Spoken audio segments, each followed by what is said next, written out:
Leah packed her things as quietly as possible and slung her duffel across her body. It would be a long trek to her sister's place in Hampton, but Leah would get there. She promised Grant. As she walked toward the hall, a shadow fell across the doorway. Dr. Phillips. Leah almost didn't recognize him in street clothes.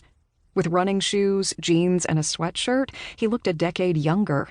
She smiled and walked over. "Are you ready?" She nodded. "Then we should go." Together, they walked toward the employee entrance on the east side of the first floor. "You sure about leaving?"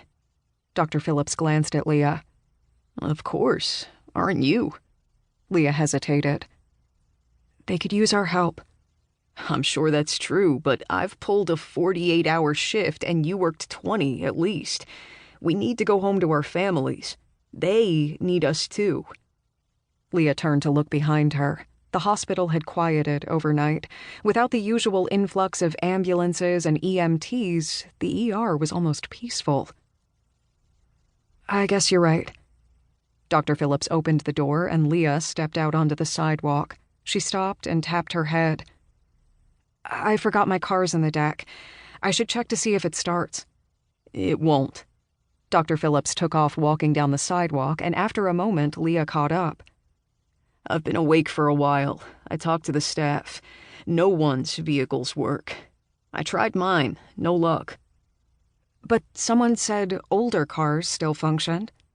Leah tried to remember who it was and more of the conversation, but it was all a blur. Exhaustion always wrecked her memory. Dr. Phillips shrugged.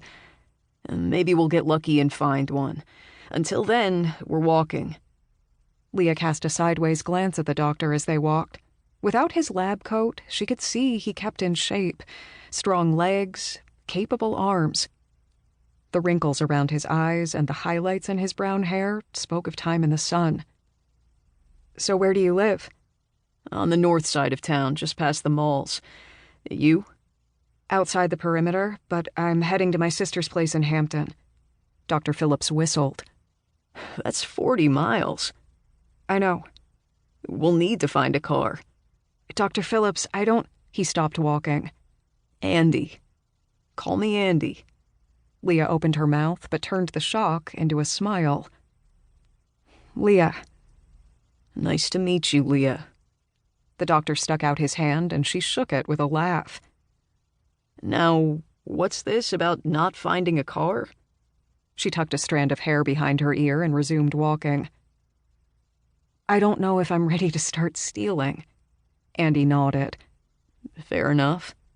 They walked to the corner and glanced both ways before crossing the street.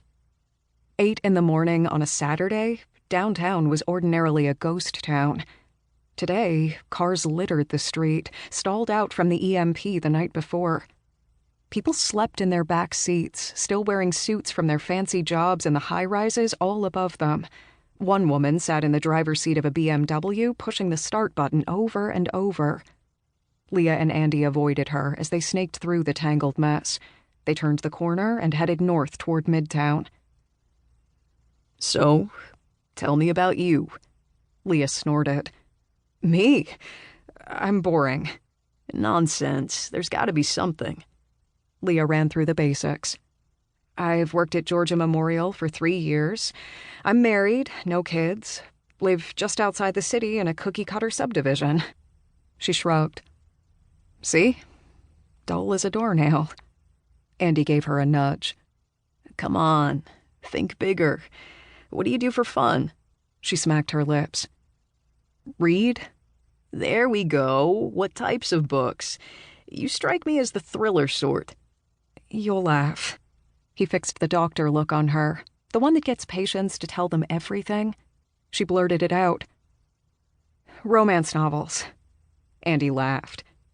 "And here I thought you'd say something like self-help." Leah rolled her eyes. "Your turn." He held up a fist, sticking out a finger for every point. "Married.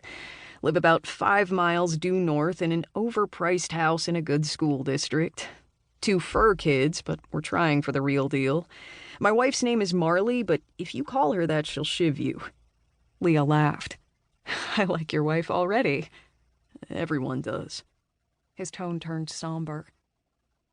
I need to get home.